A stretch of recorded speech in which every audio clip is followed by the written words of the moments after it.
आरती उतारे आइल भगतन कटोली पाटा कोली माई।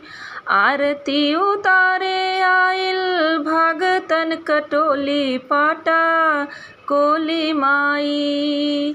माटी के मूर्ति से कुछौ त होली पाटा कोली माई। माटी के मूर्ति से कुछौ त होली पाटा कोली माई।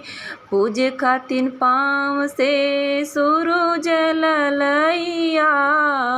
पूजे खातिन पाँव से सूरज ललैया।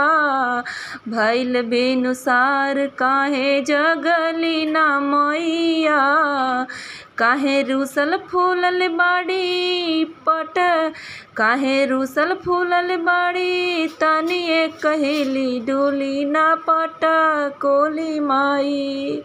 तनिए कहेली डोली ना पाटा कोली माई। माटी के मूर्ति से कुछौ त होली पाटा कोली माई।